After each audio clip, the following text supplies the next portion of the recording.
Hi and welcome everyone to our third day of Harris Watch Conference for International Women's Day. This is our fourth year. I'm just gonna also سلام بر همگی. خوش اومدین.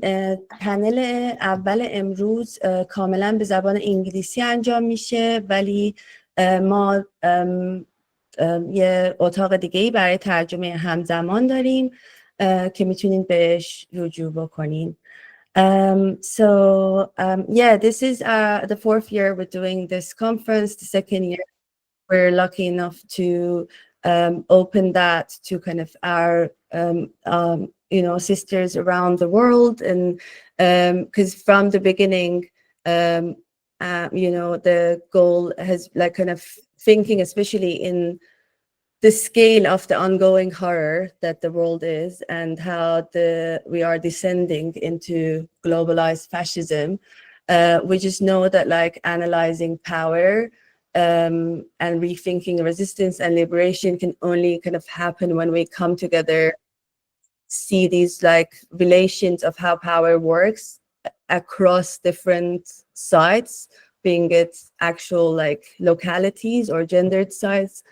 And so really like it's important, like, and the similarities of what is happening here and there. I was in like a hole last night for like watching videos of what's happening in Argentina this week after I'm sure Pilar is going to talk about that more, but like seeing any form, like the similarities of how the police violence operates across the world, and the similarities of the old woman who's like screaming and standing up to them, to like this other person, to all these videos that you see in Iran. There's always something calling for these conversations. And so we're so lucky to have you from different kind of front lines, as we called it, of working towards a truly liberated world. And so I am not gonna speak more right now, and start just kind of with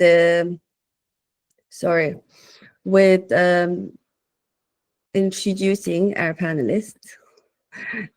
We have Yasmeen here, who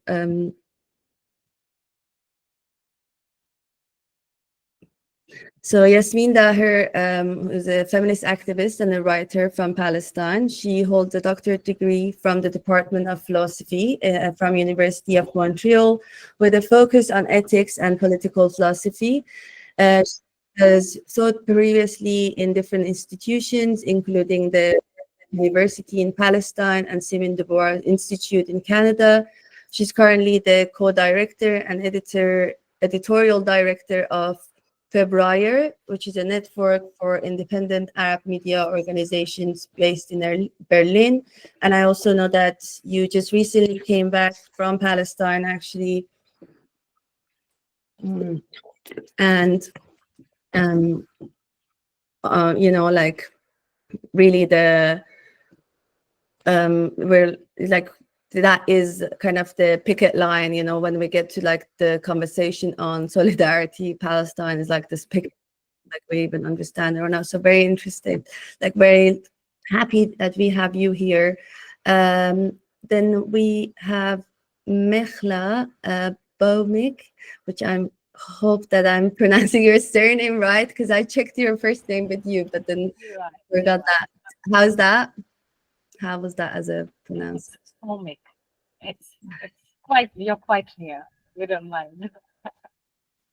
Yeah. So I'm just gonna. So yeah, she's from Calcutta and is talking to us from there. Currently a full-time PhD scholar at the Department of Economics in University of Calcutta, and her area of work is theoretical theoretical analysis of domestic labor majorly performed by women in domestic spaces and remain unaccounted for. She's a part of the student activism for the last 10 years and part of the non-party political organization, where they have an emphasis on participation and learning from social movements, organizing public programs, from street corners to seminars to rallies to distributing leaflets, solidarity networks, I guess just like these kind of meetings, and developing various alternative forms of transformative socio-political praxis. And yeah, we're really looking forward to kind of, again, similarly what was happening in Calcutta after the death of, after the murder of that medical student. You know, it was really like, it creates the similar kind of physical sensations watching those that, you know, we had after that, like kind of Jina movement. And then it's really like as if really it happens in like all these different localities. And so I'm sure from what we spoke already, like people find a lot of similarities in what was expressed in the Jina moment in Iran, and so how you're organizing following that. And then we have Pilar, who's a feminist graphic activist from Argentina, and she works with social organization, assemblies, feminist and independent media outlets throughout Abaya Yala and Global South, and her focus is mainly on feminist, anti-extractivist childhood defense and international solidarity campaign. Part of the International Solidarity Feminist Network, Global Feminist Action, and Sandia, and she's also part of the Feminist Argentinian Coordination for Palestine. And I know she's been in the street and running away from police in the like what is actually currently happening in Argentina. So, and the way that this panel will be is we thought it's a very great kind of opportunity for our audience to get a better, like a sense of your context, what's happening now, how are you organizing, what are you like, how are you facing what like repressions and getting through that.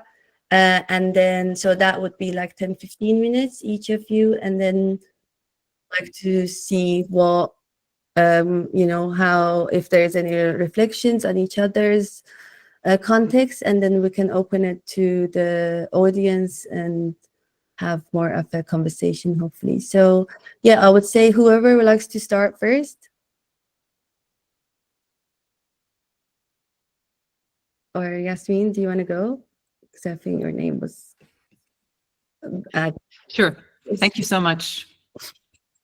So let me begin by really thanking the organizers of this conference. I'm really excited and proud that we're doing this together, and that the conference decided, as you have just said in your introduction, after a few years to open it up for inviting sisters or organizers and feminists from different parts of the world. I think also there is a specific interest in all that has to do with Palestine and Iran, and how feminists in both places do organize, and how we can build bridges despite all authoritarian or how authoritarians actually use discourse of liberation in their respective interests, and how we counter that with our own understanding, sensibilities, and the way we form solidarities, and the way we practice that. And I think there is a special importance of having such discussion. I mean, for me, not really from a nationalist identity as a Palestinian, but from an identity that's becoming, or a person that's becoming more aware in the past, especially in the past 2 years. It's not that certain practices, especially of violence coming from states, colonial power, imperial powers, or capitalist states against us as subjects, especially from the global South and as women. But I think, and I'll try to, during my introductory notes, to little bit put emphasis and clarity on how the genocide on Gaza had made things, for me, and I think for many others around the world too, more clear. And it had introduced maybe, or reframed, the front lines in a different manner, and it is now up to us as feminists and as organizers around the world to do that. Something maybe now, when you introduced me, I kind of feel like maybe I missed in also writing or giving you this like the bio. I'm also like organizing a lot with feminists, especially here where I live. So to put that in context, I live in Berlin, in Germany, and at a certain point, I'll reach that context and talk about it a little bit within the bigger frame. So, so to begin with, I will begin with the genocide, which I quite understand that, especially to this kind of audience, I guess most of you have been following what has been happening in Palestine, and despite the fact that I do talk about the last 2 years or a year and 8 months since the beginning of the genocide, of course we are talking about like the region in Palestine in a bigger picture of 100 years of colonial powers in it. So I always like to start with, despite our maybe difficulty with mentioning numbers, I still think that this is like part of our material reality when we come to understand a context. So, so we are talking about an estimate of 47,000 people killed, including 18,000 children. That's the minimal estimate in Gaza since the beginning of the Israeli genocide on the Strip. That is 1 out of 50. And we are talking about 100,000 people injured, and that is 1 out of 20 residents of Gaza Strip. And we are talking about an estimate of 85,000 tons of explosives that have been dropped in Gaza, that left 2.2 million people experiencing an acute food insecurity and 1.9 million internally displaced. And when we say this number, we are talking about actually 95% of the population in Gaza that is internally displaced. So we are talking about a total devastation of the Strip, both the infrastructure, the small factories, the fertile land that was used for agriculture, which is very important, and we can talk about it later. The schools, the universities, buildings, the livelihoods of people, and of course, human lives, both in the present and in the future. So for our discussion today, I'm sorry, can I just ask you to speak a little bit slower so the interpreters can catch up? Okay, I will try.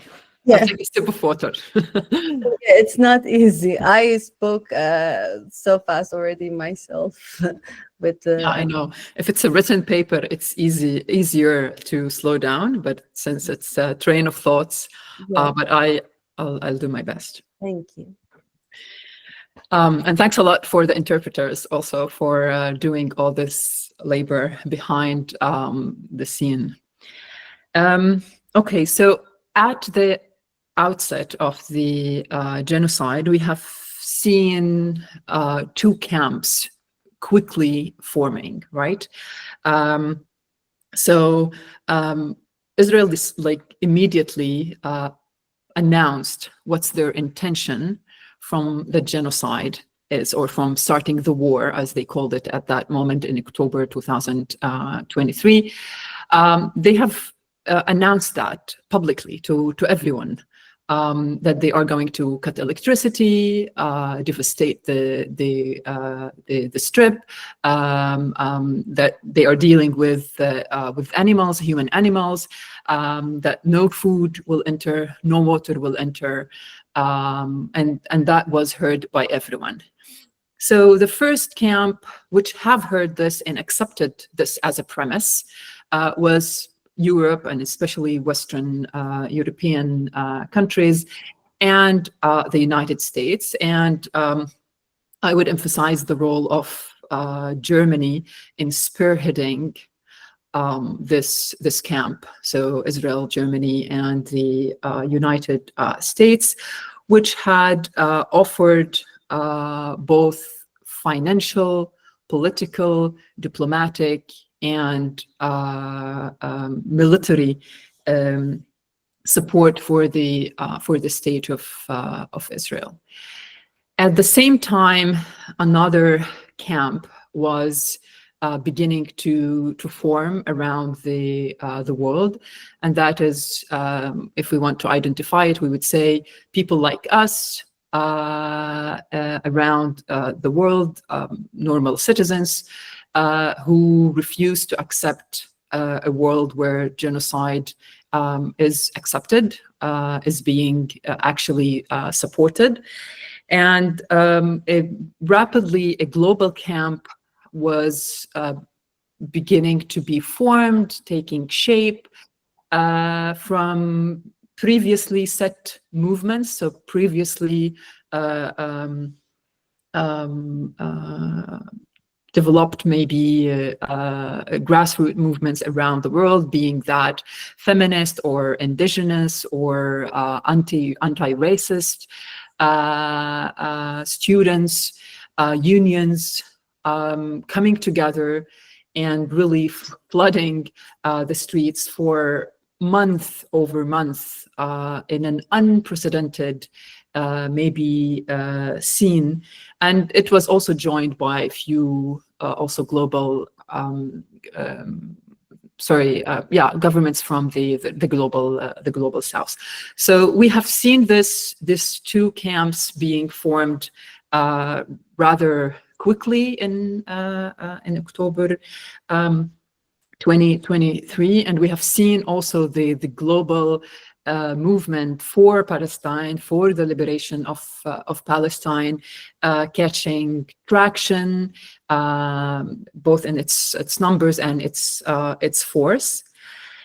And I think for us as feminists, and for our discussion today, what we need to do is really look at this movement and what we have, how maybe we can understand it, see what we have learned from it, and how we can develop it maybe further. The first thing to keep in mind is the fact that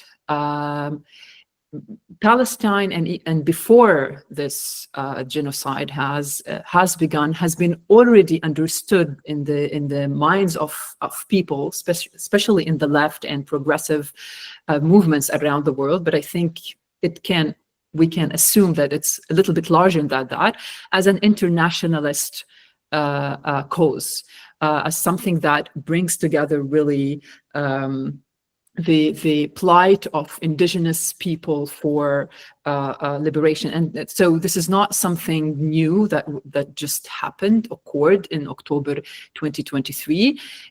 I would claim that it's something accumulative. So over years, not really years, but maybe decades, it has been the case that Palestine was understood as a place where indigenous people are fighting colonial power, and it's this instance that interests us in how we organize, and how we want to continue talk about Palestine and organization. So to go back to this idea, it's why Palestine is understood in that sense, because of course there's this colonial violence that is very significant, and it became even more significant when the genocide happened, because now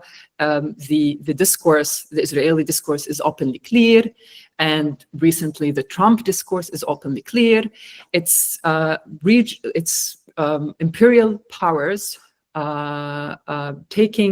wanting to take the land of indigenous people, either push them away from it or eliminate them on the ground, and taking control of the land, its infrastructure, etc. And they did not stop from like committing any possible crime in order to get that, from incarceration to the dropping explosives on residential areas, destroying universities, etc.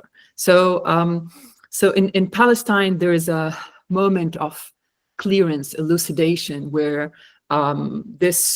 it's a front line, as you said in the beginning, where this is becoming clearer. So if it was not clear enough in the past, now we have the language, now we have the tools, now we have the understanding of talking about Palestine using the right terminologies, the terminologies of colonial power. So it's a clarity that does not need to be evaded. The second thing that was important also to notice in the since October, since the genocide, is again this. It's a confrontation. It's a moment of confrontation, and it's not only Israel, but rather it is backed by a host of powers behind it. And here it's crucial for us to understand how those democracies, such as the United States, Germany, but also other European countries alongside of them in France or in Italy, they did not stop from using all the tools they can in order to protect Israel from silencing, to harassing, to actually banning demonstrations, to making it difficult for academics to speak, or for students to actually organize. So it's becoming clear that even at the expense of curtailing their own democracies, their own rules, their own laws, their own claims about being defenders of human rights and freedom of expression, they were willing to actually put all of this in order to protect the genocide. So it's not protecting Israel, yeah? It's like protecting an act of a genocide. So this is what makes maybe this confrontation really clear and important for us to recognize that the years and decades of talking about human rights and democracy, especially in the West and the United States, where in a second or maybe a bit longer, they were willing to give away all of that and come against like institutions they build, like the International Court of Justice, International Court of the Criminal Court, in order to protect that imperial outpost of Europe that is Israel. The third thing, and please give me a sign because I didn't keep time, right? So whenever I need to stop, send me a message. Yes, if you can wrap up. Okay, I'll third one and wrap up. Okay, so the third important thing is to also recognize the fact that Palestine is seen as an internationalist plight, and Palestine is an important, I would say, place and a moment, not only a place, but also a moment to recognize as feminists. It's because Palestine resists, and there is a legacy of at least 100 years of resistance, of all forms of resistance. And I think this also makes several grassroots movements, several radical movements, feminists, etc., look at Palestine as a place where they can see again the clarity of the confrontation, but also maybe learn, maybe engage. I remember in the language of the Marxist feminist Federici, that like we had a panel together a year ago or something like that, and she said that Palestine make you see your enemies clearly. So it's that important note.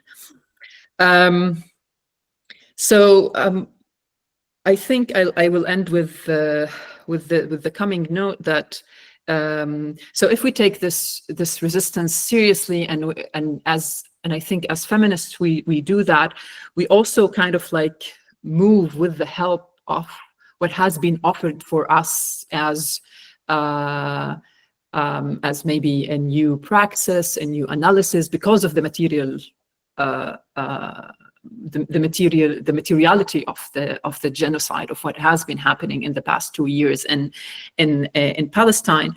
We come kind of like understanding that all the discourse about the dehumanization of the Palestinian needs to be a little bit problematized.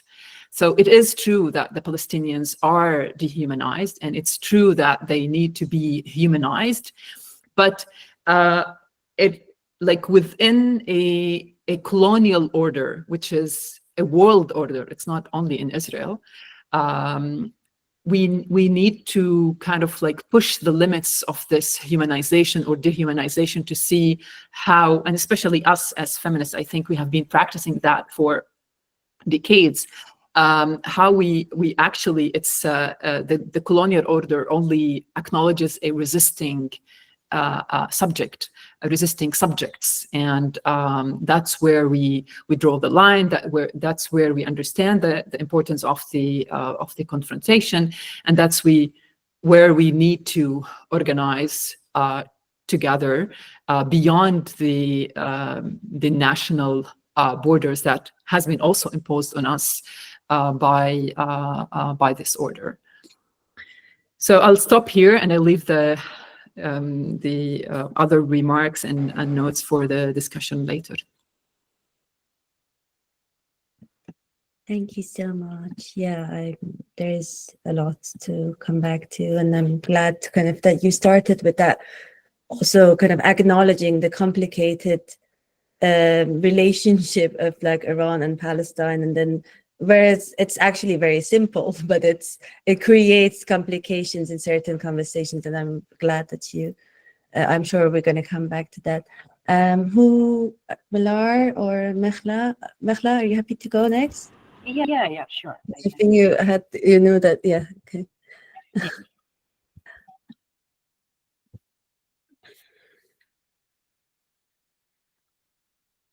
So before I do something technical, I just want to thank the organizers to do something so important and gather all of us here and later on the greater audience to whom this entire conversation and discussion is going to be open to.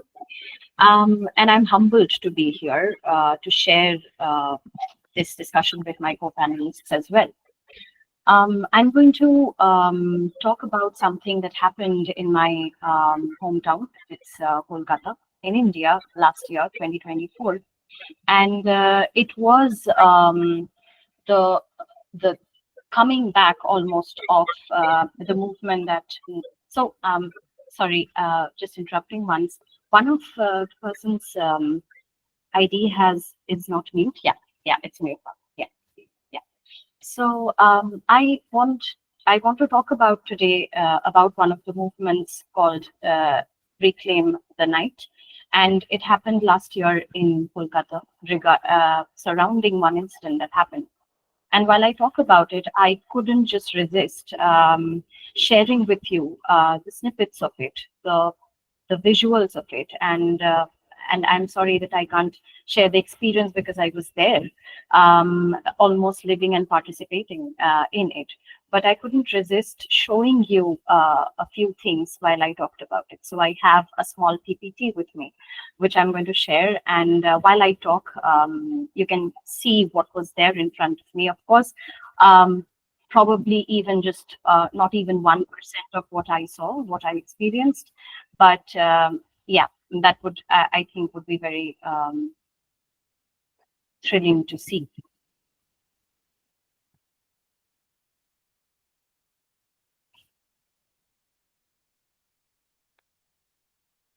Is my screen visible?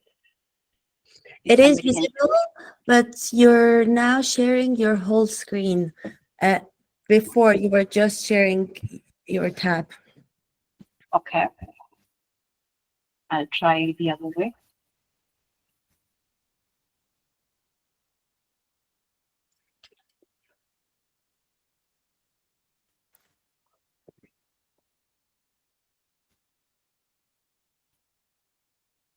I think it's better. Yeah, that's fine. And then if you want to have a full screen, you have before, then it is already full screen. Is it visible that way? Not yet for me, but it not really.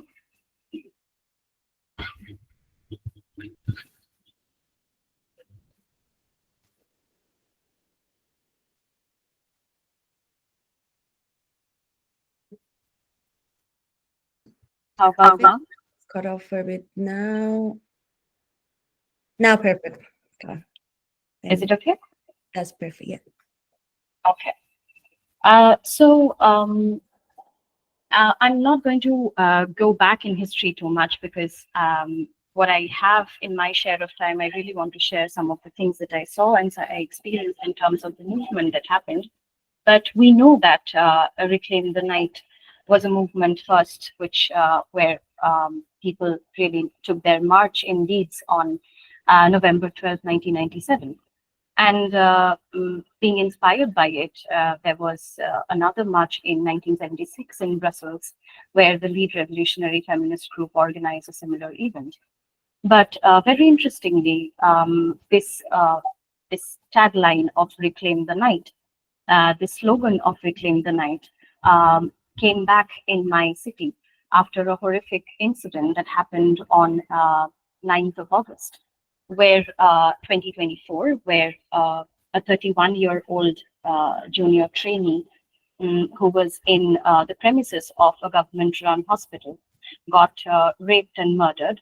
And by the second day, there was an alleged person who was arrested for this crime. And later on in this year, we found the final charge sheets of the courts. And he was, in fact, the person who was finally pinned down to be one of the criminals behind this act.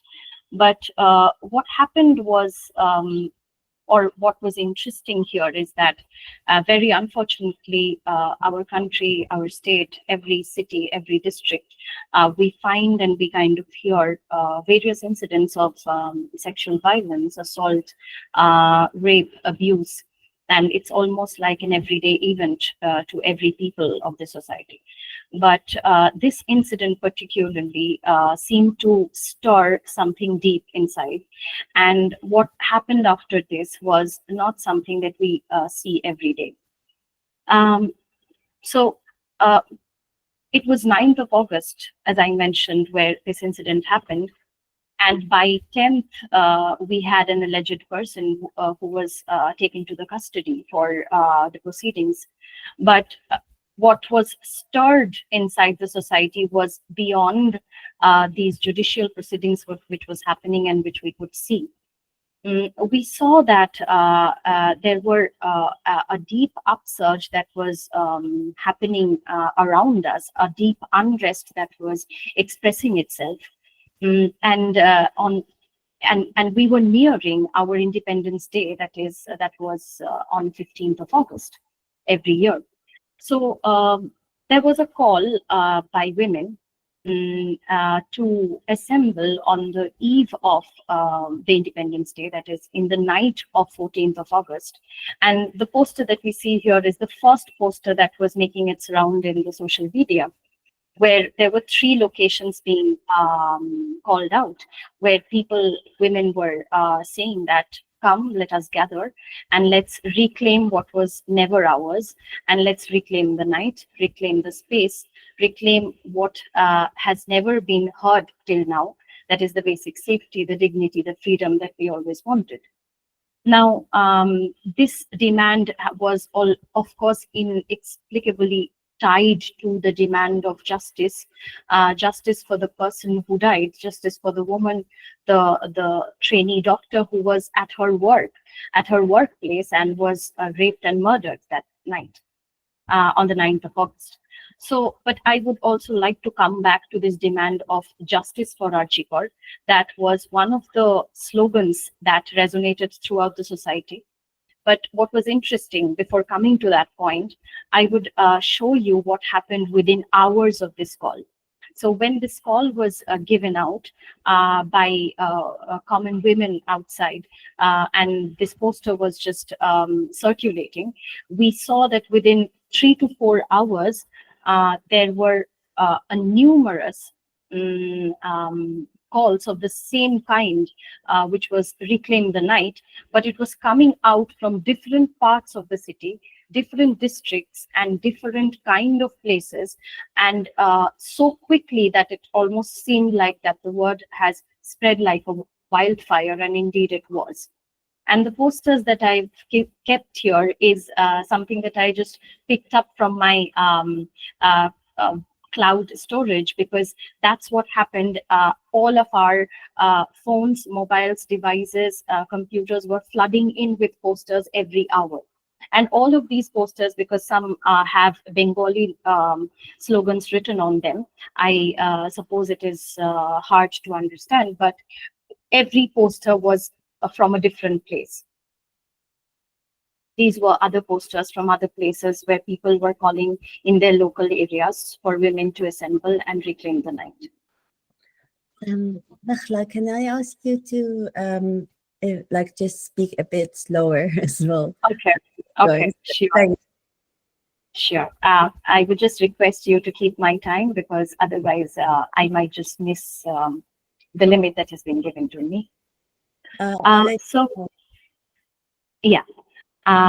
I was just saying that these posters were all coming out from several places of the city, that is Kolkata, in and around it, some from the most popular metropolitan train stations, the local junctions, in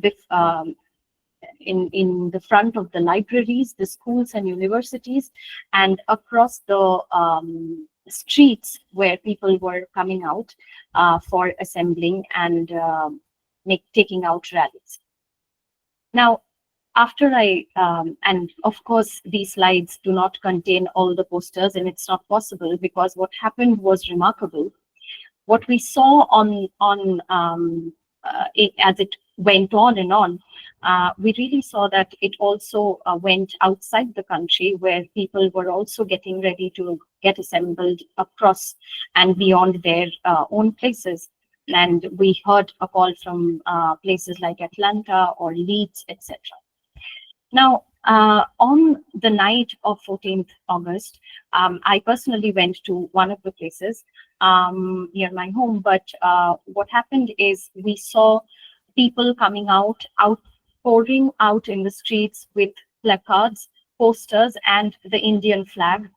There were people of all ages across all backgrounds and professions, leading out rallies, holding candles in their hands, singing out songs, giving out slogans. And the slogans wanted to reclaim the space and at the same time say that we want justice, we want to rebuild a society that does not shut down the voices of women, the life of women on the greater scale. Now, these are also some snapshots of the amount of people that came and really participated in the rally on 14th of August. Again, these are only a very few number of images that I've just put here to share.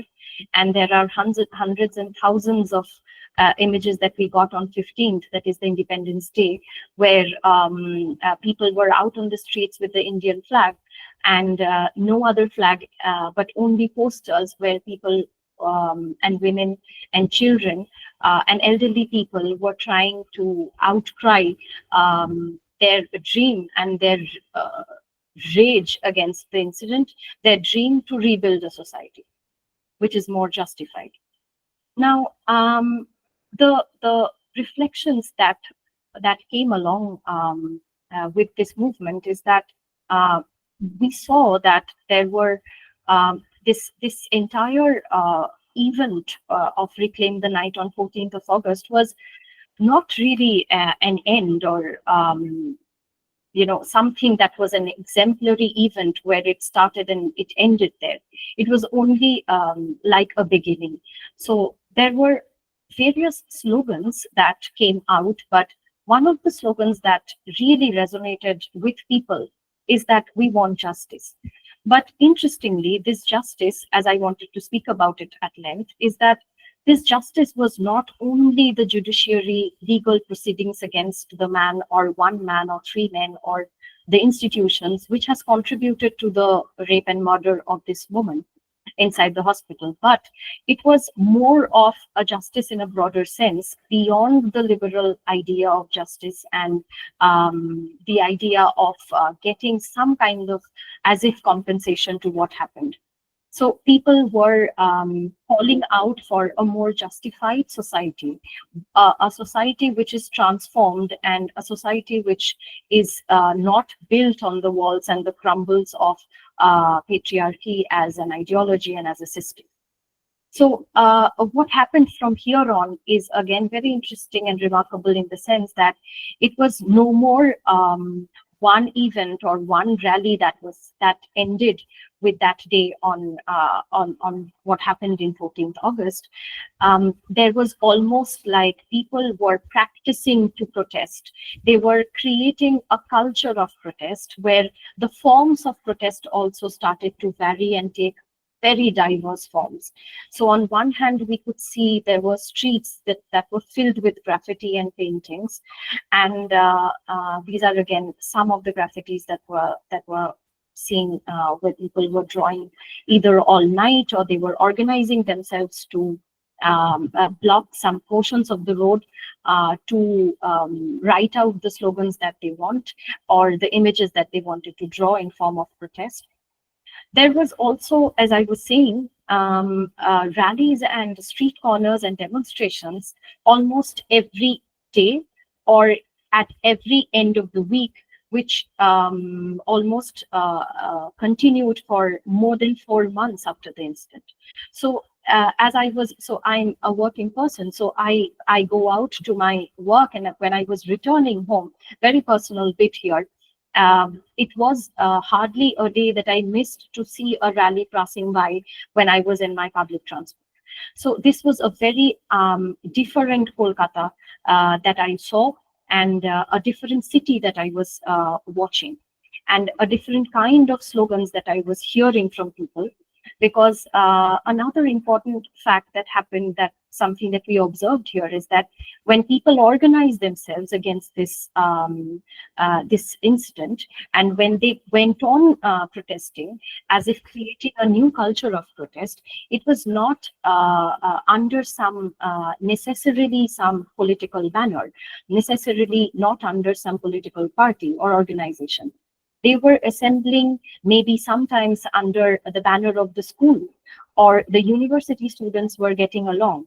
Sometimes it was the people from specific departments of universities, say the alumni associations of the schools, sometimes the local clubs, sometimes it was the forums of artists, be it the theater groups, be it the photographers, be it the persons working in televisions all the time. So people were coming together without necessarily talking about their own respective alignments with certain political forces, which are of course very much present in our electoral ballots and the culture of voting. So it was different in the sense that people were very much coming together, forming. Sorry to cut you off. Just a time notice. Yeah, sure. I will wrap up. Yeah. So there were political formations that were taking place, but it was non-party in nature. And here, the images that I have put here is because I wanted to show the kind of innovations and the innovative ways in which people were protesting. Sometimes it was, as we see in the third right poster, it was a citizens' march. So a march which was not specifically a rally, but a long march which continued to connecting every metropolitan stations of the city, where people, not necessarily the same strain of people, were walking along the streets. There was also various protests that took place. So here again, there is a picture of the longest human chain that was formed by people along the side of the road crossing of the largest bypass that is there in the city. People were just standing with their posters written on their hands. There were torch rallies being organized. There were people from public transports who basically are here in the picture at the rickshaw pullers, who organized themselves against this and participate against this incident and participated in this movement. I'm not going to go furthermore because my time is up, but I can't resist to say that what are the key takeaways of this movement here? Was this movement only talking about the women's question? Was this only about reclaiming the space, the safety, the dignity of women? It was not really such, because what happened is within a very few months and very few period of time, very less amount of time, what happened is that the question was really addressed on a broader scale when people from LGBTQAI plus community came to the forefront, organizing rallies and organizing programs of their own, saying that the question that you're asking is not really about a question of only the cis women, but also all of us who are on the margins of gender sexuality.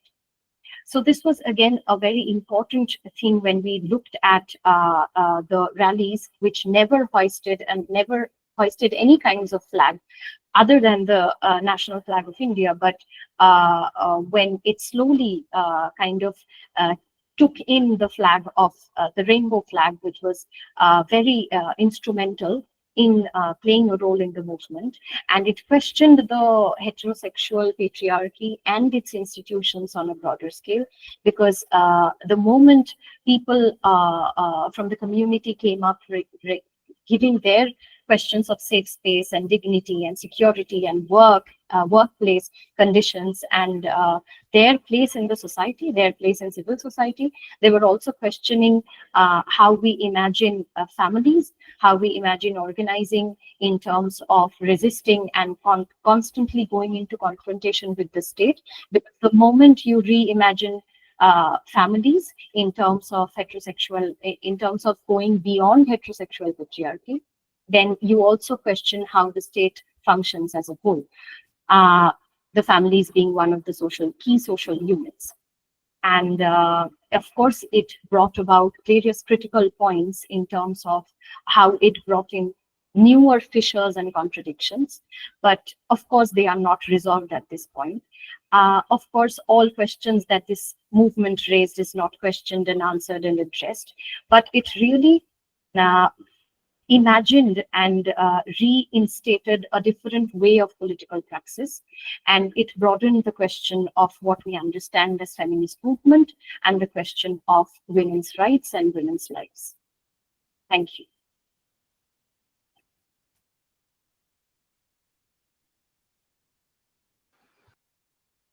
Thank you so much. Yeah, it's. I'm gonna pass to Pilar. But the posters were that graphic kind of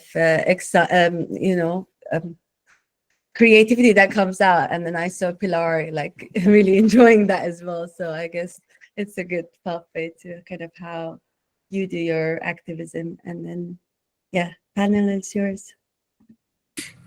Thank you so much, and thank you, Mkhla, for sharing these amazing graphics. Just a small comment on that. I think artistic expressions and graphic expressions are deeply rooted in our movements, and it is a way to build outside for the people, for the streets, but especially inside our movements. It's a way that we flourish our subjectivities. So it's really important to give the space and to acknowledge how graphics and how artistic expressions they also give shape to our movements. It is a back and going and back. So I will try to be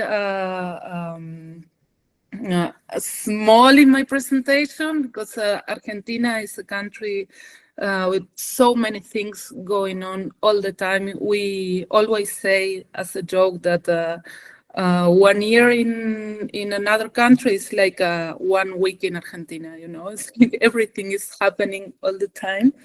And also I want to thank to Harass Watch and Feminist Virginia comrades for inviting me and for inviting our stories as Latin American and Abya Yala feminists. It's very important, and it's very dear for us to engage and to connect with Iranian feminists. We are deeply touched by your strength and by your struggles. So I'm very happy to be here.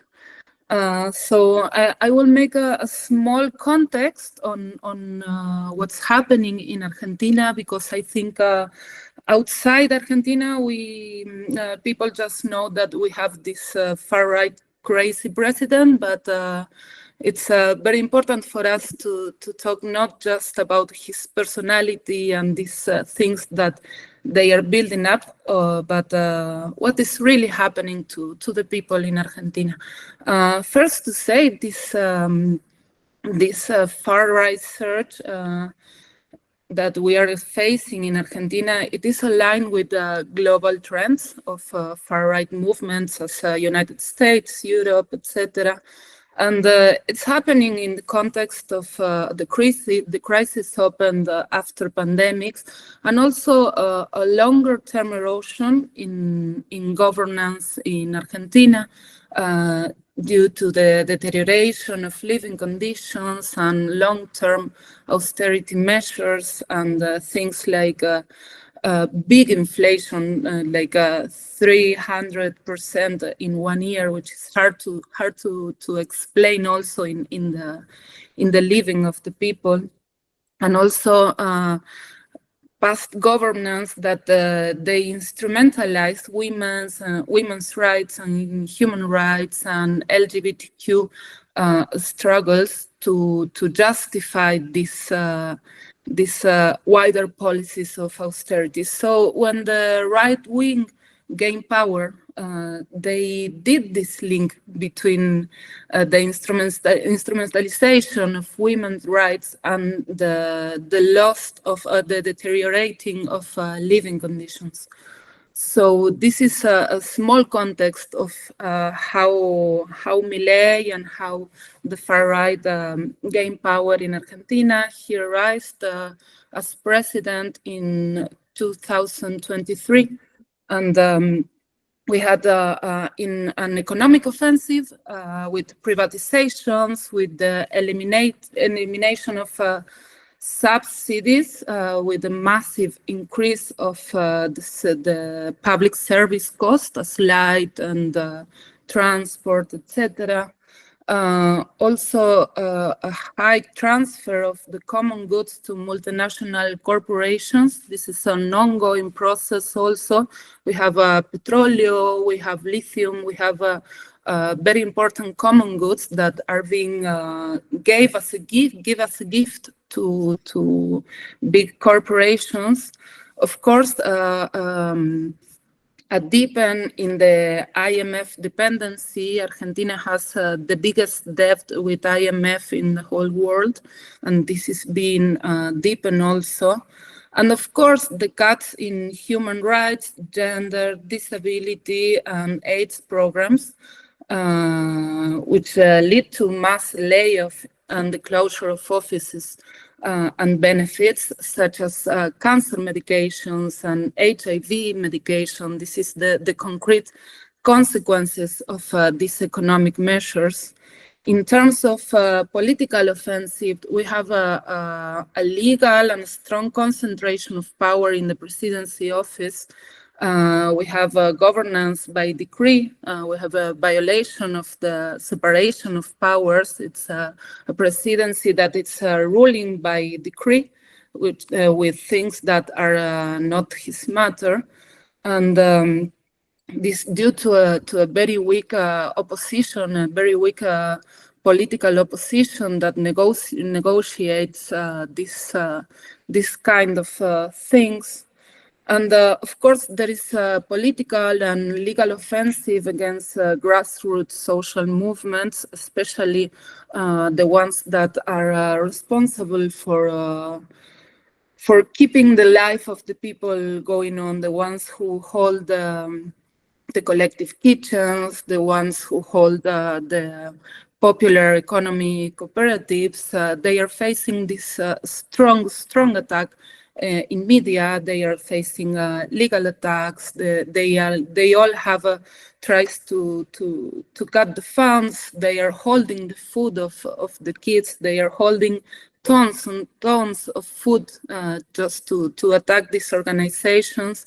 And of course, there is an increasing climate of violence going on. Political violence in media. We have this presidency office constantly attacking opposition, constantly attacking sectors that they put their voices up against what's happening, and a media censorship, a permanent media censorship, and far-right campaigns on media, on almost every media. And this, of course, leads to a social violence climate and an increase of the violence in the streets and the violence inside the houses. So we are facing a rise of femicides. We are facing a rise of hate attacks. Last year, we had to mourn a terrible situation with the murder of 3 lesbian women, a hate attack that happened in Buenos Aires. We call this lesbicide because it was an attack because they were 2 lesbian couples. So we have this violence climate going on, and that leads us to the ideological offensive. This is, of course, very entangled. The cuts in human rights, the consequences in violence, and of course, the ideological interest in that. Just to say, important that this is an internationalist ultra-right laboratory. Argentina is functioning now as a laboratory of economic and ideological measures for the whole ultra-right in the world. It is not just Argentina, and of course, it is not just Milei. For us, it's very important to say this. It's not just Milei. It is a global project, and we have to face it as such. So, because they feel this international strength and they hit us with this international strength, they feel empowered by this, and they are actually empowered by this. So, of course, many of you heard this speech of Milei in the Economic Forum. This very, I don't know how to call it, very everything. He didn't left anything out. In Davos, he was, of course, transphobic, misogynist, but this is his policy, and this is what he's also doing inside. So this is a small context to understand that this is not a person, this is not a crazy thing going on, but it is deeply rooted also in the history of our country. So for me and for us to think about how feminism is facing this, how feminism is given a response to this, it's very important to say that we have this big movement, this living and diverse and evolving movement. It is not one organization, it is not one point of view, it's really multiple and diverse. And this is mainly because it is a movement that it's deeply rooted in other struggles of our history, in other struggles of Argentinian movements. And it became massive and it became popular and broadened a few decades ago, when the feminist movement, small and more white and more with more European characteristics, got together with the popular demonstrations and the popular masses that came out in 2001, like 25 years ago. I'm sorry for my English, it's not very good. I'm speaking very fast. Should I slow down? Yeah, and maybe just a time notice as well, like Okay. 2 more minutes thing.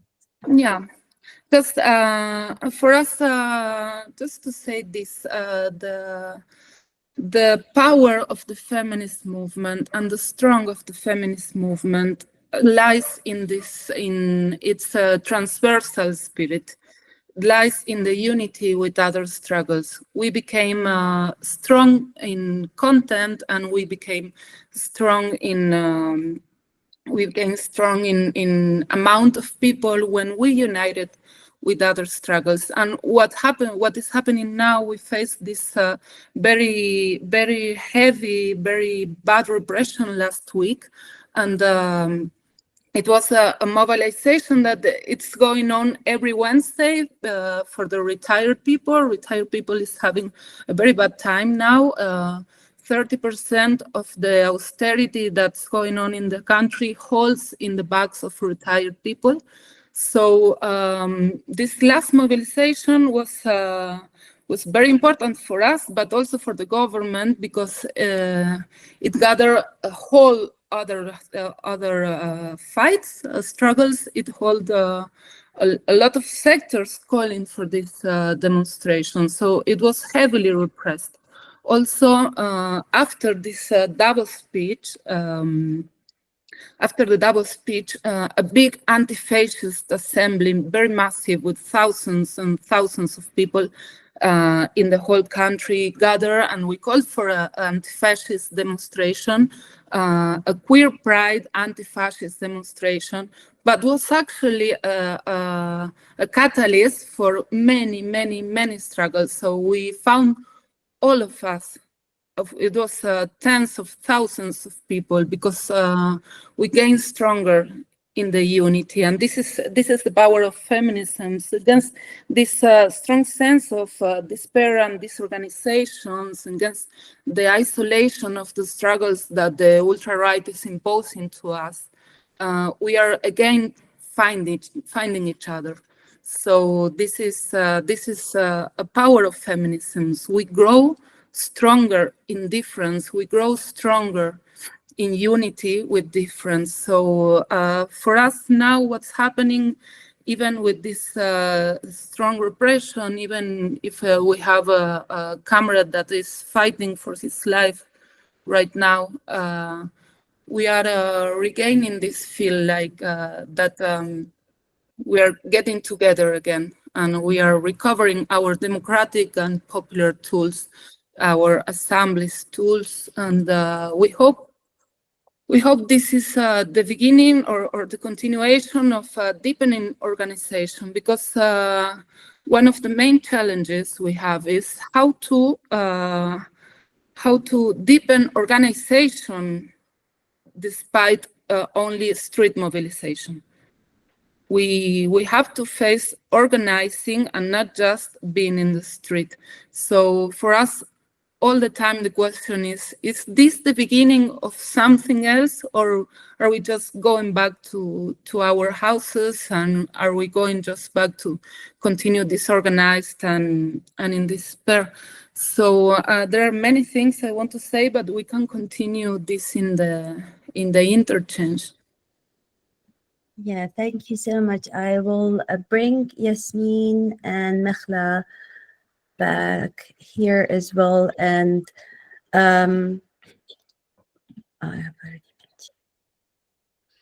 thank you so much. I will just kind of allow for anyone of you who has any comments or reflections, if anything has come up, listening to each other. What kind of comes up for me in the light of the last also 3 days of the conference is kind of this our need for these spaces, actually, as we're doing now, for coming up with new conceptualizing tools.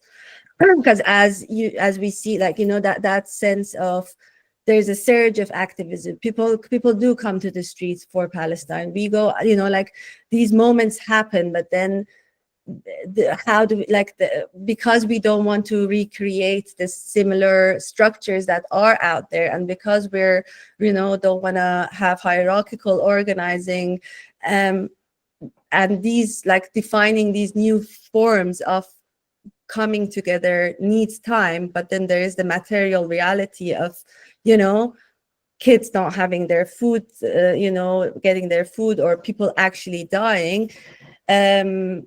We don't have that time to come up with those, like, new sets of organizing. We had a really nice, like, it has been throughout this the last few days, different kind of, we had a whole panel on it as well of asking these questions. And so, yeah, anything that's kind of like anything that you had about that, and then we'll open it to people for any questions as well.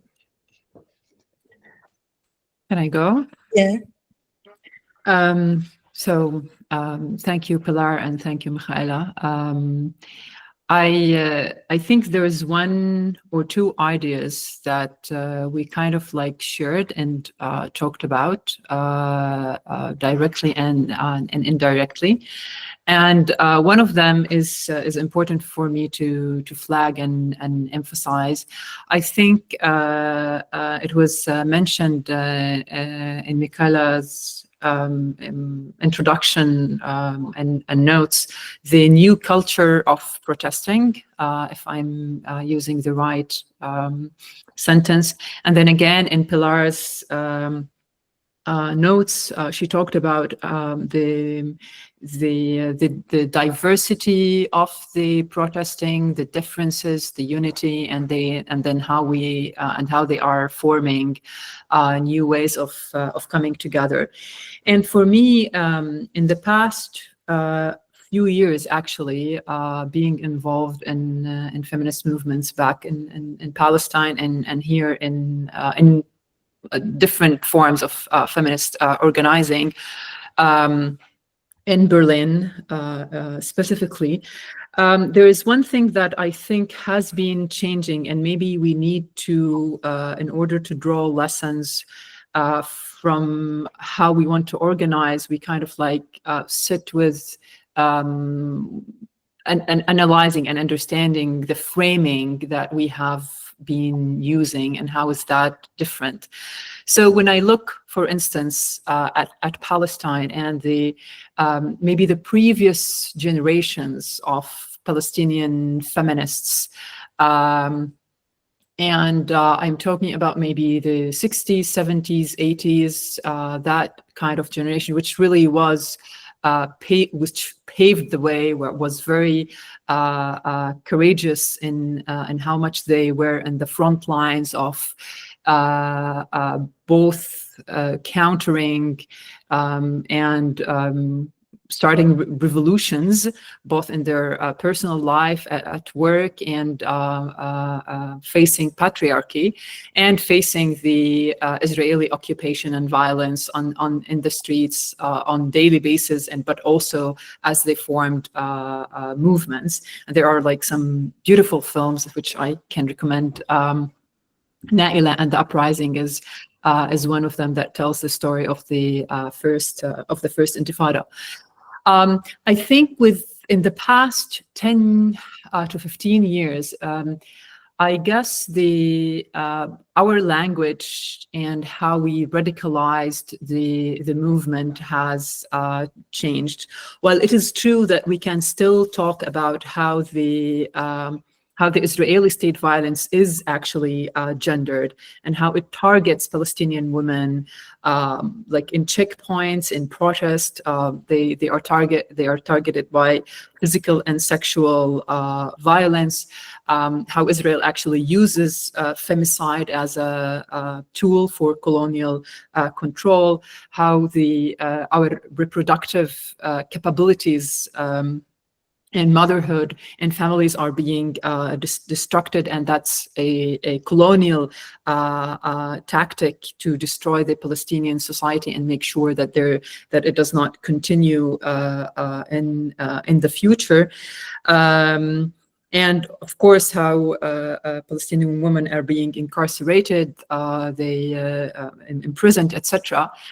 I think slowly we have moved away from this language of just talking about how women are being targeted by the colonial tactics and order of Israel and its allies, especially in the past 2 years. So if you want, in the past, it was like to add up, so to talk about patriarchy and then to talk about the occupation.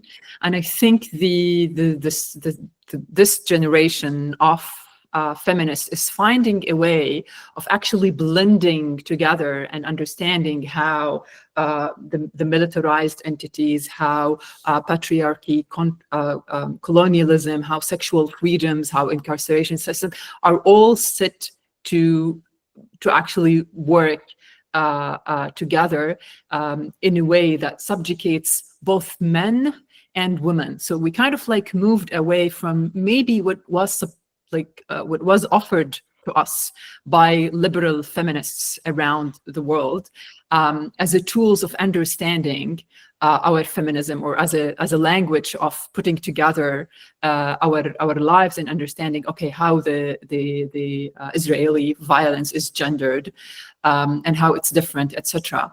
But with time, we I think maybe it's needed to stop doing this competition in pain, or understanding how the suffering of women is different than the suffering of men, and counting the differences, to more understanding how the whole society is being formed by this systemic ongoing violence. And it's definitely affecting how we understand and how we frame our feminism. So it's not like different sectors coming together. Even for me, to be honest, the terminology of intersectionality is not good enough to really bring together this understanding, because it still assumes that there is like different fields or different sectors or different interests, while we are like embodied subjects in our, that we are living within our relationships and struggles, both in class struggle, both in anti-colonial struggle.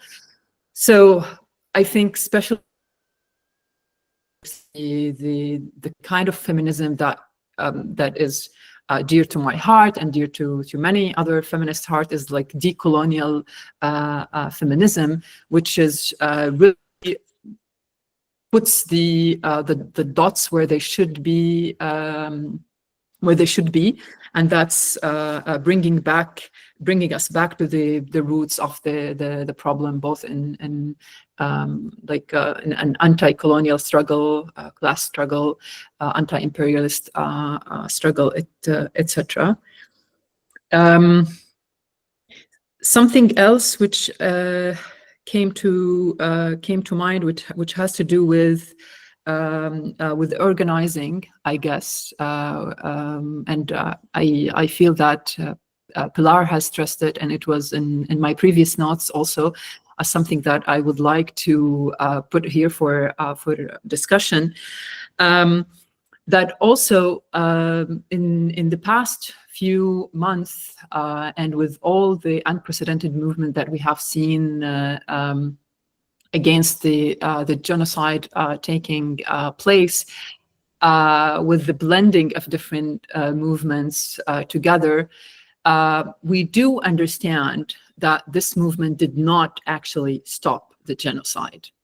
So it's something to reckon with, a truth to recognize that there is a big gap between what these, I mean, especially the movement in the West and the United States, but also around the world. But these places have seen the higher percent of people like demonstrating. For instance, in Germany, when you look at the numbers, we are talking about more than 4,000 demonstrations that took place in the streets for a year and 4 months or 5 months, which is really unprecedented in the amounts you have seen, despite the fact that the amounts in the street have really fluctuated from tens of thousands to thousands. But still, we see the world order really resilient to these democratic movements. We see that we are yet unable to penetrate, to get into these orders and be able to change them, despite the fact, of course, that I do recognize how this is empowering for us. Yeah, it's not like something to miss or to discount, the fact that we became much more powerful, aware, able to organize and coming together. But I do share the worry of Pilar of, okay, so I mean, it's known historically that people cannot remain in the streets, and I think Iranian feminists can teach us a lot about that too. And I think many, like our feminism, like especially me as a Palestinian, I've always looked at like Iranian feminists and their movements and demonstrations. So a worry would be, how can we configure this into something that can continue? What kind of strategy that we need to employ. And one hint would be like, we definitely need these international spaces as feminists, much more than we have been doing them so far. And we need to like connect and strategize together and move and really think practically how we can make sure that whatever we've gained in the different spaces is being really it's being manifested somehow in our actual material lives. Thank you so much, Yasmin. I will want to know if Pilar or Mechla have something to respond, and then we have half an hour, the end of the panel, and I would really like to also open it up to people. But yeah, let's go Pilar, Mechla, and then if you have any questions, you can start putting them in the chat. And if there are questions in the translation room, اگر سوالی دارین میتونین توی همون اتاق بپرسین و من اینجا میتونم انتقال بدم به این اتاق. Pilar? Yeah, I don't have answers. I just have questions and doubts and concerns. But one thing hearing you, Yasmin, is something that is going on in our discussions between international feminists. This how do we build internationalist solidarity from south to south? Because for us, we have an intense activism for Palestine, an intense activism for land defenders in Latin America. But at the same time, it is very hard for us because the women and gender dissidents and the people in general, they are deeply into survival struggles. So it's very hard for us to build political and solidarity bridges from south to south, which is also for us is the major task. Is how we connect these struggles. Of course, we have a sandia, watermelon, which is coordinate. I laugh because of the name, not because of the coordination. But we have a feminist coordination for Palestine in Argentina, which is a particular country in Latin America with this, because of course the Zionist politics of our president, but also because of the Zionist consensus in the middle class and the media. So it's very hard to talk about Palestine. We are facing legal measures and censorship in media, etc.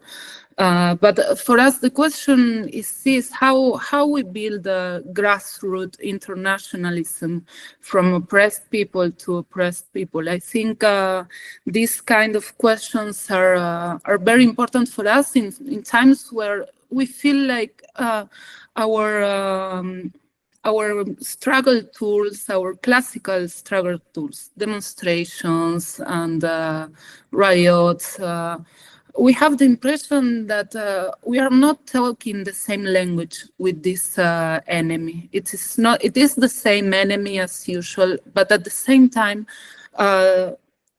it has changed. We see that we make strikes and we fight for general strike to our unions, and we talk the street language, and at the same time they are not talking this language. Of course, until they have to talk it. But for us, is this question: how we deepen organization in ways that also give us some victories, because the feeling is this: we didn't stop genocide, we didn't stop Millet. We faced hundreds of thousands of people without job and without food, and it's like we need to face this sense of despair. And I think one of the clues is to build another kind of solidarity from south to south, among other things. But these are more concerns and doubts than anything else.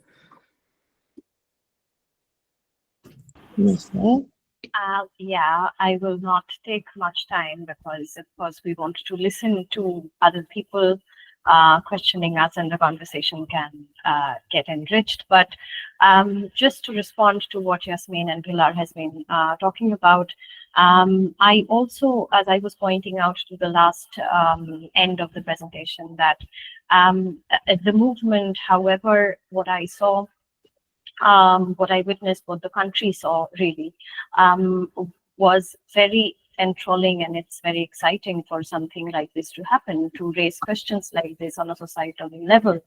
But not everything is resolved, and it really brings out some common fissures, some contradictions, which we are not really, as a society at all, are not ready to address. We are not prepared to address. So I was bringing this into question because that brings me back to the question being raised, like, is it always a rosy picture at the end of the day? It's not, right? And in terms of how we are thinking of, and Pilar is, grappling with the idea of how to construct an internationalist, feminist coordinating solidarity program, a network that will really, flourish on its own and also connect and bring its own elements through the struggles and the movements that come up. I was thinking in context to this movement in my hometown, and I saw that when, say, for example, the people from trans community, the queer people, they were coming and holding out the flags and saying out the slogans out loud. Wasn't it that the cis women was a little uncomfortable at the first place, in the first time they were? And aren't women also being feminists so long, are also not really into that sphere of acceptance, and also are kind of aware of the privilege and the kind of the same thing, the same power exertion that they do on this community, unknowingly or knowingly. I mean, are we really aware, and are we talking with ourselves, with our own and our comrades? So this again is our issues which make me go back to, again, not as Yasmin was saying, that not really intersectionality, but that I would bring about the term of say overdetermination, as Althusser picked out from Marx's reading. That and he said that everything is mutually constitutive of one another. Why are we thinking in this way that one is overlapping or kind of connected, interconnected? Probably we have to reinstate and understand the importance of the term of overdetermination, where every institution, every system, every ideology, every challenge, every movement, every unresolved question is kind of mutually constituting one another, and it is happening all the time. So there is an incessant, ceaseless thing happening even at the time that we are speaking. So probably we don't have the ways and means to account for it all the time, or the methodologies are not present in front of us. But when people, when women of the upper castes kind of expect their domestic workers to come at their homes and do their house chores, and then go out to do feminist movements outside, there is a deep contradiction there. And we cannot win and have our victories really without addressing these pitfalls. So this is where I would like to end, but just one line before that, while thinking of how to connect women or feminist movements, trans feminist movements from south to south, I was just thinking, and it's a wild guess, there are overarching issues of climate crisis above us. I'm not suggesting, or I don't believe that it has to be the only singular axis in front of imperial powers fighting our struggles and pinning us down. But probably this is one of the crises that can hold us together in the future, where probably the entire civilization is facing this trouble and we don't know where we are heading. So yeah, just a wild thought that just came to my mind. Yeah, thank you.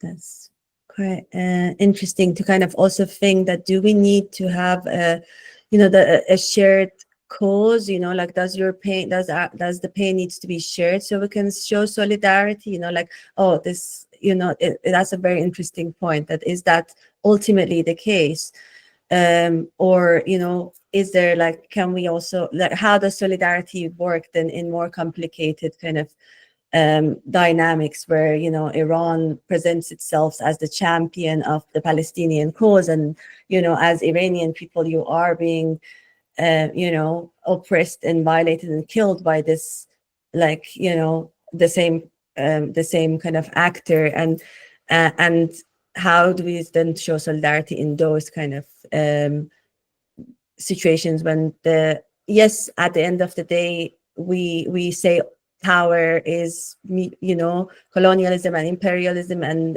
patriarchy and heteronormativity is all formed within each other, and like they need to all come down together. But then it's that, like, what are there are points that we need to make a decision of, like, what's the first strategic step, which is like what I'm thinking about these days, or that, like, kind of analysis paralysis that comes when you want to, like, that anything you do might also have an effect somewhere else that is not part of what you're hoping. I'm gonna open and maybe get like 2 questions. 2 people have their hands up. I don't have anything in the chat. So if, maybe we can hear from people and then do like reflections. So instead of one. Somaya John, would you like to go first? سلام، صدای منو داری؟ بله. مرسی. من اگه ایرادی نداره به فارسی سوالامو میپرسم، سعی میکنم آروم بپرسم و ترجمه میکنم. مرسی. ممنون از شما و سخنرانای عزیز. من 2 تا سوال دارم، یکی از یاسمین و یکی از مخلا. بله. میخواد بگو من بعد میگم. خب خیلی ممنون از یاسمین بابت توضیحاتی که داد. خب شکی نیست که نسل کشی که توسط اسرائیل و به حمایت آمریکا توی غزه انجام شد درسای زیادی برای ما داره در سراسر جهان، و من فکر میکنم نقاط مشترکی حتی بین مبارزات ما در ایران و فلسطین وجود داره. علاوه بر شکلی که یاسمین بهش اشاره کرد که خب نهادینه است در سیستم امپریالیستی، مرد سالاری و ضدیت با زن، اما در مسئله خاص فلسطین یک سویه دیگه هم وجود داره و اون مرد سالاری و پدر سالاری نهفته در بنیادگرایی اسلامیه که حماس خواسته و نخواسته وارد مبارزات رهایی بخش مردم فلسطین کرد. میخوام نظرش رو در این مورد هم بدونم، چون به هر حال میدونید ما به عنوان زنان مبارز در ایران درگیر مبارزه با بنیادگرایی اسلامی هستیم که خودش رو تو حجاب اسلامی فشرده کرده، و همونطور که همه میدونید توی فمینیسم ایرانی هم یک دیدگاه یک دست نسبت به این وجود نداره. ما فمینیست جمهوری اسلامی و فمینیست اسلامی داریم که از مثلا پدرسالاری نهفته در بنیادگرایی اسلامی دفاع میکنه. ما فمینیست طرفدار اسرائیل رو حتی در ایران داریم و فمینیستی که نه علیه این 2 تا شکل ستم بر زن در جهان امروز مبارزه میکنن، و میخوام نظر یاسمین رو در این باره بدونم. I just don't want to forget. And please, if anyone who also is bilingual has comments on my translation, and I missed something, let me know. But thank you so much for your talk, Yasmin and Mkhla. There was the first question for Yasmin. that there is obviously no doubt that the genocide that happened in Israel with the support of American forces taught us so many lessons, and there is clearly lots of shared points of struggle between the resistances, but however, like, they just had a question about thinking when it comes to like our feminist fight, and there are multiple feminisms that, like there are feminists in Iran that are supporters of Israel, or there are, like in that kind of, the question was basically, what do we do thinking about there is like a misogynism and patriarchy that is intrinsic to fundamental Islamism and Islamists. And so as a feminist, then how do we deal when dealing with the issue of Palestine? How do we kind of come to terms with the intrinsic, that I'm trying to translate, by the way, the intrinsic misogynistic and patriarchal kind of episteme of fundamental Islam. بنیادگرایی اسلامی رو خوشحالیم که Islam, fundamental Islam. I think Somaya precisely mentioned Hamas and also how different feminisms in Iran. There are also both pro-imperialist feminism, but also, let's put it this way, Islamist-friendly feminism, which in our context, which is dominated by political Islam, makes sense in some sense. Makes a different sense. And how, like, the representative role of Hamas has helped to ingrain kind of patriarchal approaches, if I can add that. Thank you. سامعی جان، سوال بعدیش هم میخوای بپرسی؟ I think, should we collect questions? Because I can imagine that we don't have that much time. We can go a bit more over if you guys can, like 10-15 minutes. But yeah, maybe let's collect some questions and then come back to this. سامعی جان، میخوای سوال بعدیت هم بپرسی؟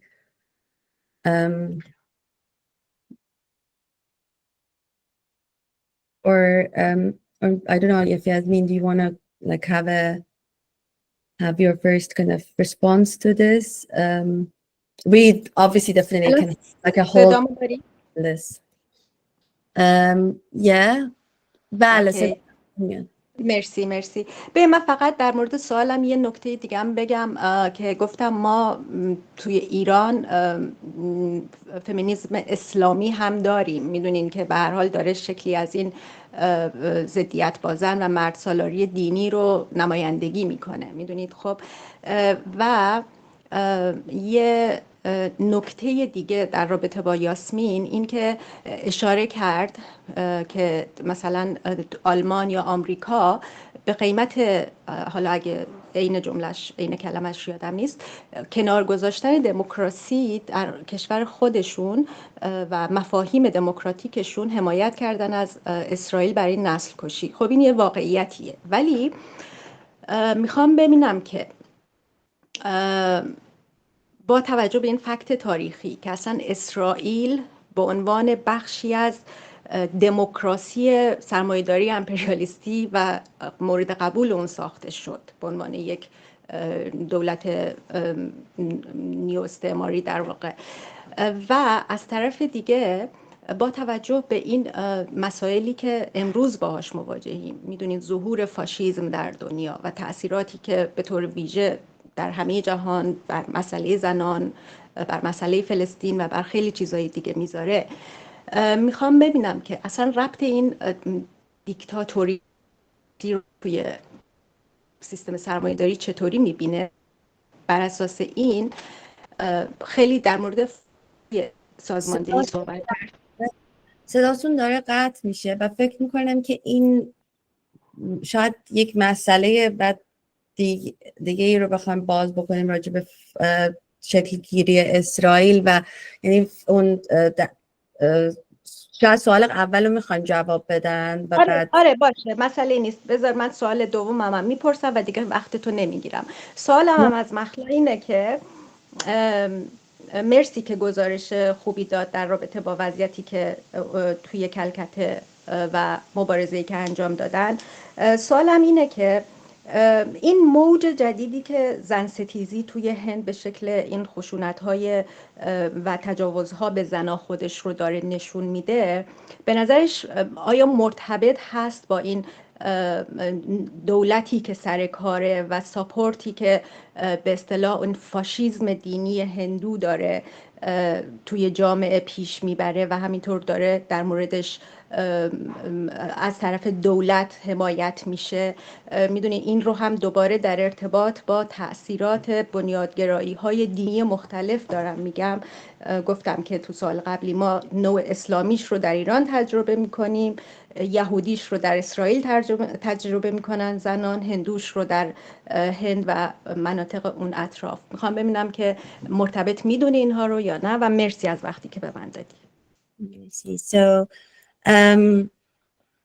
just I'll start with the question for Mechla, that they were she was we're wondering if this new wave of gender-based violence and rapes that have been happening are related also to kind of the current government, the extremist Hindu government, the rise of like kind of that, and that relationship between the rise of fascism and in its different forms. What do you think about?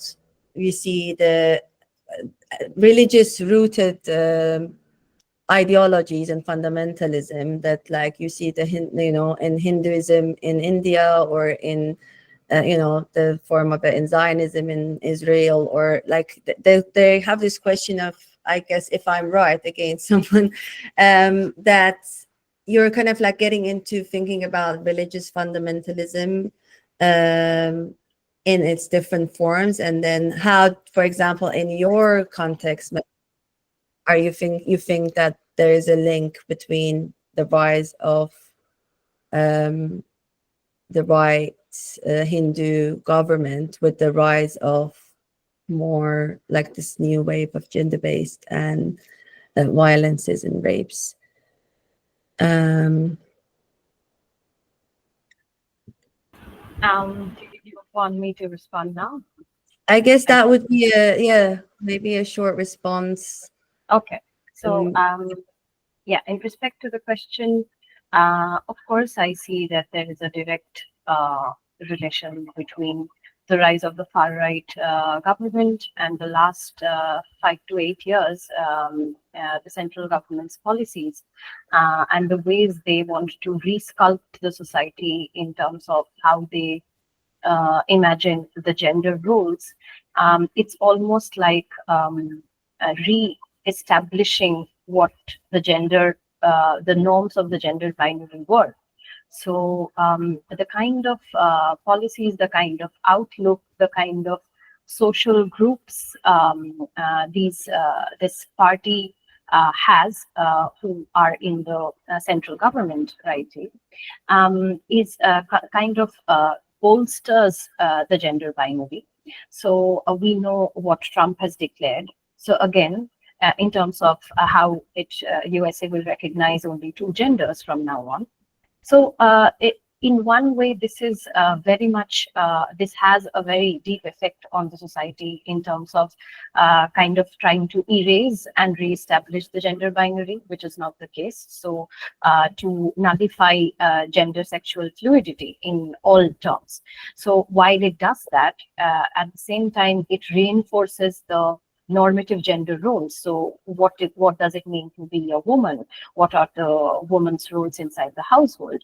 What the woman should do? Who is a good woman versus who is a bad woman? And therefore also who is a lesser woman than who is a full woman? I mean, woman in the truest form. So this all obviously ideologically kind of drives what the society shapes itself as, and therefore the professions, the societal norms, the cultures, the festivals, the movies, in fact, and the impact that it has on the society.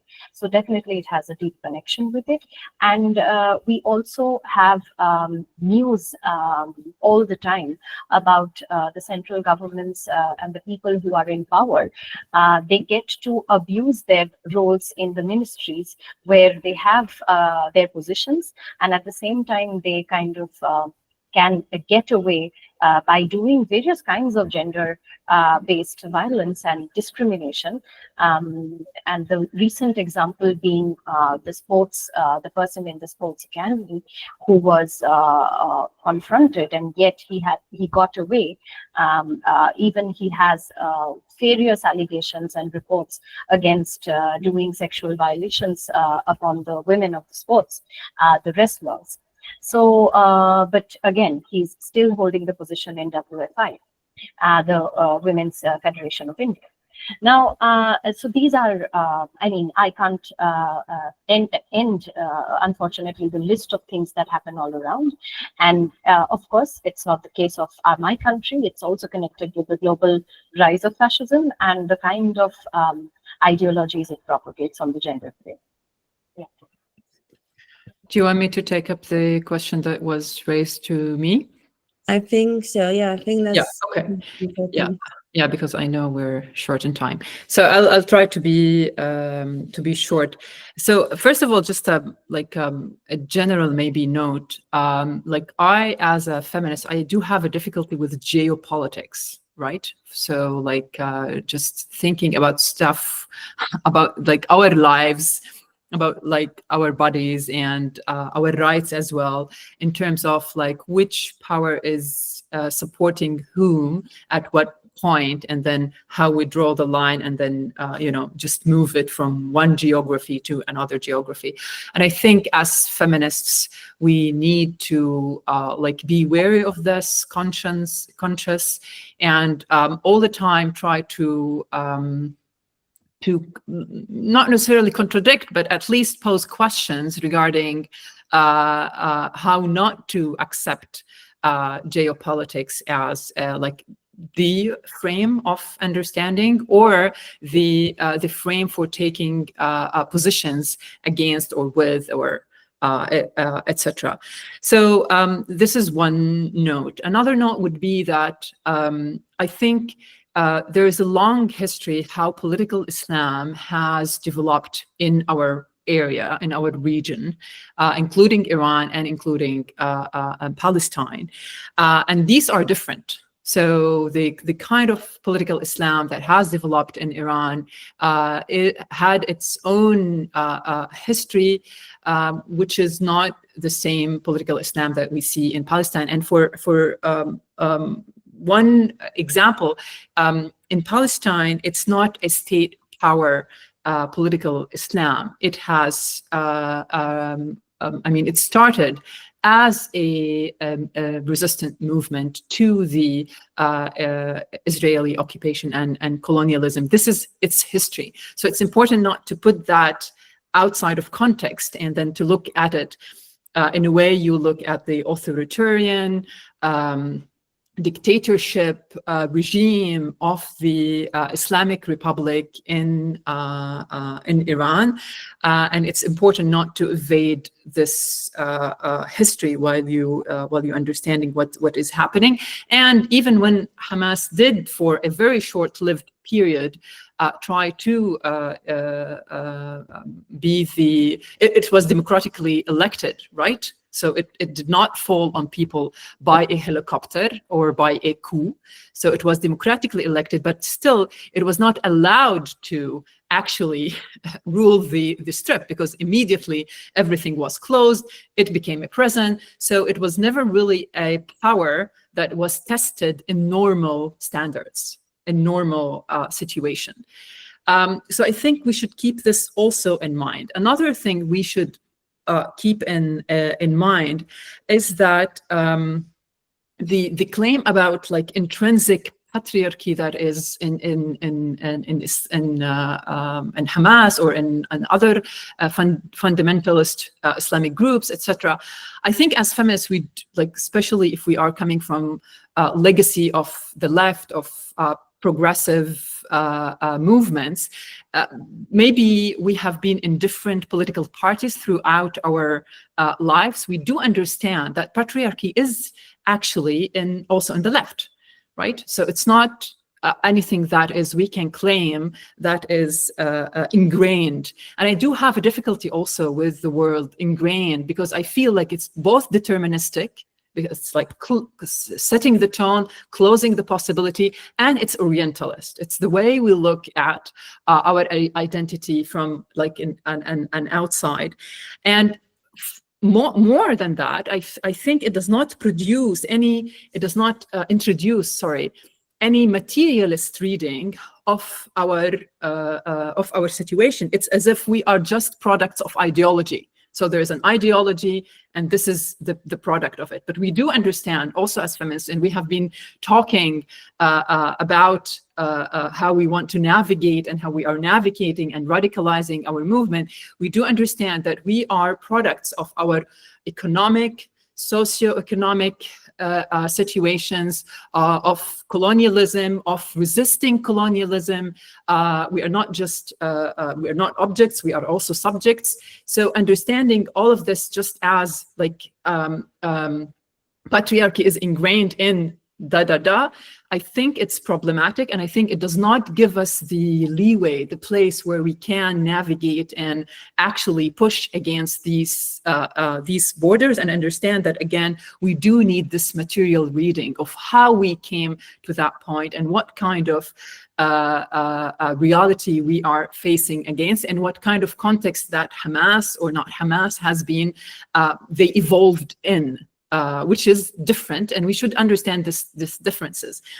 Now, another point maybe to add in to this, it's like I don't understand feminists who would say, I wouldn't stand with Gaza, or I wouldn't stand against the genocide because of Hamas. It's as if you're accepting the premise of Israel that all Gazans are Hamas, and as the Prime Minister has started this genocidal campaign with talking about them as human animals, as vicious, as etc., as if there is, again, taking the context of the 100 years of colonial power against people and the resistance to that colonial power out of the equation, and just starting from the very comfortable date that Israel wants to start from, as if everything started on the 7th of October, etc. I think all of this should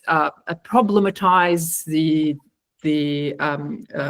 situation we're dealing with and we're trying to understand. And this is not to say that you like it's a pick and choose. It's more like, where do we align as feminists who are opposing death, and also understanding that there is also feminists who are fascists in a way, that they can talk and will talk about gender violence, but they do not talk about the class struggle or anti-imperialist struggle, because they are privileged, because they do live out of kind of like this ideology, while putting on pose on the material living of the human beings who are under, like, who are the flesh and blood suffering these colonial powers, and just looking at everything from above.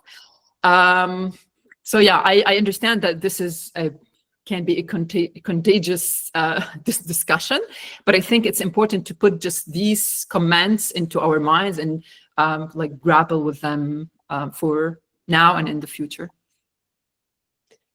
Yeah, absolutely. Like I guess, you know, part of me is like thinking we need like a whole weeks of seminars on these conversations, on this kind of like conversation. And then what I see, like you know, it's obviously like these confrontations, they're not comfortable, you know, like I'm sure, yeah, like I see in myself right now, you know, feeling this anxiety of, you know, like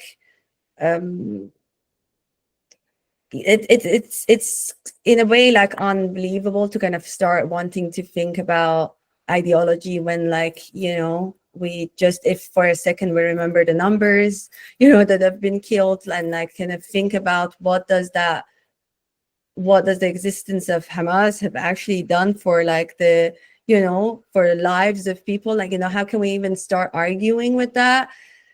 And yeah, like, you know, I even feel yeah, I feel responsible for like the pain that brings to, like, are we really thinking about, like, I don't, you know, this it's we're talking about people's lives. And anyway, I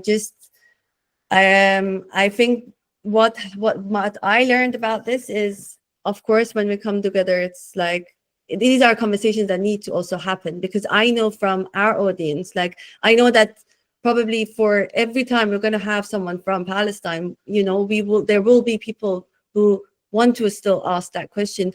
And it goes beyond the ideology. It goes beyond that very daily pain of, you know, like the material actually oppression that has become, that hijab has become its symbol. And then suddenly, like, everything just gets displaced in that. And then that gets really connected to patriarchy and, you know, the intrinsic patriarchy in Islam, like, and it comes from there. And we just need to have these conversations through these, like, through the pains that we are also living. But yeah, it needs more time. And I'm sorry, like, you know, there's a responsibility of care also here on our parts that I'm not sure if it was practiced. But yeah, I think it's kind of also expected. It is like, you know, we need those confrontations as you kind of named them. But yeah, I also know that we have come to the end of the time. I know there are things in the chat. Maybe we should just like have a look at the chat quickly. Thank you. Unfortunately, we're not gonna do questions, but maybe we can post your socials, and if people wanna kind of get in touch, observe how any social. There is a question about social media. Is there anything?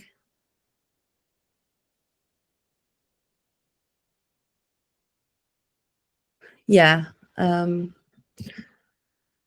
Just is there maybe any kind of final remarks anyone wants to make before we wrap up? Yeah.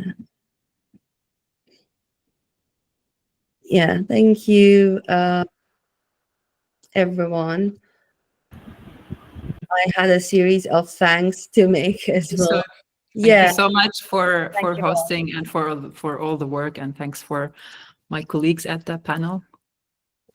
Thank you so much for accepting. Pleasure. And hopefully, yeah, we'll carry on these conversations. Thank you so much.